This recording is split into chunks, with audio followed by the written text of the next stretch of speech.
Assalamualaikum friends, welcome to my YouTube channel Daily Success by KA. Don't forget to like, share and subscribe my channel.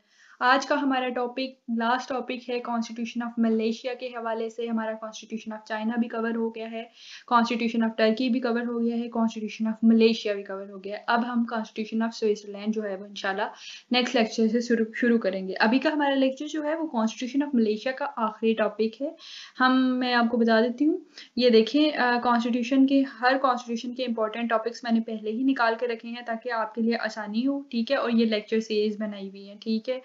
आप ये देखें कि ये outline है और ये नीचे प्रॉपर नोट्स हैं। नोट्स का लिंक डिस्क्रिप्शन बॉक्स में आपको दे दिया जाएगा, जिसका मतलब ये है कि आपने वीडियो पहले देखनी है, लेकिन लिंक लॉक है, उसका मतलब ये होगा कि आपने वीडियो पूरी देखनी है। किसी भी टाइम आपको जो है वो लिंक का पासवर्ड बताया जा सकता है और फिर वो आपने जब वो पासवर्ड आपको बताया जाएगा, आप वो पासवर्ड लगाएंगे तो आपके सामने लिंक खुल के आ जाएगा। अगर आप ये पहली वीडियो देख रहे हैं किसी भी एग्जाम के हवाले से, तो मैं आपको प्रेफर करूंगी कि अगर आपके चैप्टर में या कोर्स में चाइना, टर्की या फिर दूसरे कॉन्स्टिट्यूशन नहीं है तो आप बेशक वो ना देखें। लेकिन अगर कॉन्स्टिट्यूशन ऑफ मलेशिया देख रहे हैं तो फॉर योर ओन गुड आप सेलिएंट फीचर्स देखें पहले इसके, ताकि आपको कॉन्स्टिट्यूशन ऑफ मलेशिया के बारे में काफ़ी सारी इंफॉर्मेशन आ जाए।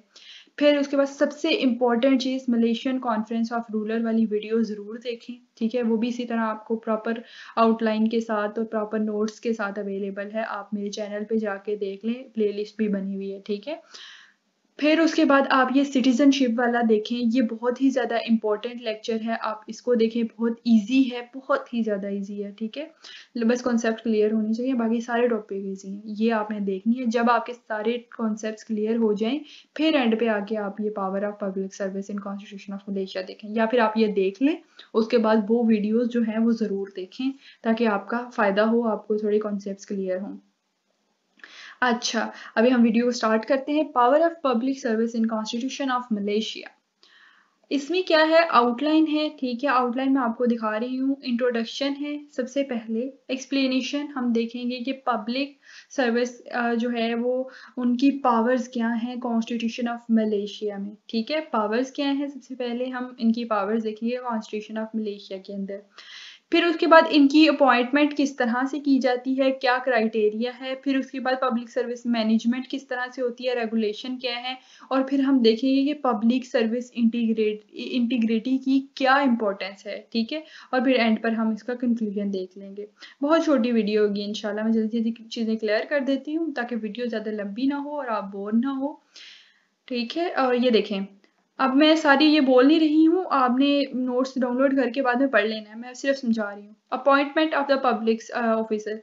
अच्छा, पब्लिक सर्विस कमीशन का काम क्या होता है, इन्होंने सरकारी अफसरों को अपॉइंट करना होता है, ठीक है। अब वो कैंडिडेट की इन्होंने सर्टेन रिक्वायरमेंट्स रखी हुई है। फॉर एग्जांपल क्वालिफिकेशन ये होनी चाहिए, एज लिमिट इनकी ये होनी चाहिए, उनको कोई और जो भी जो है वो एजुकेशन क्वालिफिकेशन एक्सपीरियंस या फिर कोई भी सर्टेन क्राइटेरिया इन्होंने रखा होता है उसकी बेस पर। अब कैंडिडेट को सिलेक्ट जो है वो मेरिट बेस पे करना चाहिए, कोई फेवरेटिज्म या फिर पॉलिटिकल अफिलिएशन नहीं होनी चाहिए, ठीक है। अब पब्लिक ऑफिसर्स को उनकी पोजीशन से रिमूव भी किया जा सकता है अगर वो अपनी ड्यूटीज को अच्छे तरीके से परफॉर्म नहीं कर सकते, इनएथिकली या फिर कोई इलीगल काम कर रहे हैं, ठीक है। फिर उसके बाद है पब्लिक सर्विस मैनेजमेंट। मैनेजमेंट क्या होता है कि फॉर एग्जांपल इसके अंदर ये कुछ पॉलिसीज भी होती हैं और कुछ रेगुलेशंस भी होते हैं जो कि एम्प्लॉयमेंट के रिलेटेड होती हैं, ट्रेनिंग के रिलेटेड होती हैं, डेवलपमेंट ऑफ पब्लिक ऑफिसर्स के रिलेटेड होती हैं, ठीक है। यानी डेवलपिंग पॉलिसीज भी इनका काम है। अब हम देखते हैं पब्लिक सर्विस इंटीग्रिटी। इंटीग्रिटी बहुत ही ज़्यादा इंपॉर्टेंट रोल प्ले करती है पब्लिक सर्विस इन मलेशिया में, ठीक है।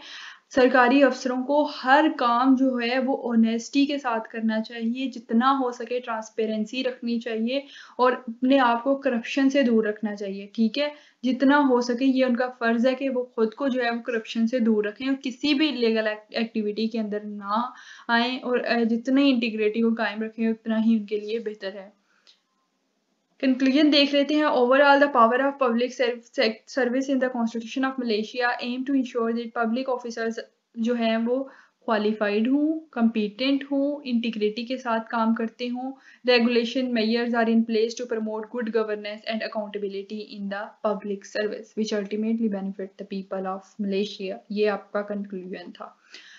आई होप आपको मेरी वीडियो पसंद आई होगी, और वीडियो के अंदर कुछ ज़्यादा था नहीं इस टॉपिक के अंदर, इसको बस आप समझ लें। एग्ज़ाम में आने के चांसेस इसके हैं, इसलिए आप इसको ज़रा गौर से पढ़ लीजिएगा, दोबारा से नोट्स भी देख लीजिएगा। अब आपने एक अच्छा सा कमेंट छोड़ना है मेरे लिए, ठीक है, वीडियो को लाइक करना है, अपने दोस्तों के साथ शेयर करना है, ठीक है। This is all I want from you guys. ये आप लोगों के लिए, आप लोगों की तरफ से मेरे लिए एक छोटा सा इनाम है। इतनी मेहनत की है, सारे कॉन्स्टिट्यूशन के जितने थे अच्छे टॉपिक, जो एग्ज़ाम्स किसी भी तरह के एग्ज़ाम में LLB या फिर CS PMS, जो आप ये मतलब जितने टॉपिक्स बार बार पूछे जाते हैं, मेरी पूरी कोशिश होती है कि मैं वो बार बार आपको उन टॉपिक्स के ऊपर डिटेल में वीडियो बनाऊँ, ठीक है। और मैंने वो सारी इकट्ठा किया, डाटा इकट्ठा करके नोट्स बनाना और फिर उसके ऊपर वीडियो बनाना काफ़ी मेहनत का काम होता है, लेकिन मुझे कुछ नहीं चाहिए। चैनल को सब्सक्राइब करें, वीडियो को लाइक करें और अच्छा सा कमेंट दें बस, और अपना बहुत सा ख्याल रखें। मिलते हैं अगली वीडियो में। अल्लाह हाफिज़, जिसमें हमने क्या कवर करना है, कॉन्स्टिट्यूशन ऑफ स्विट्ज़रलैंड। अल्लाह हाफिज़।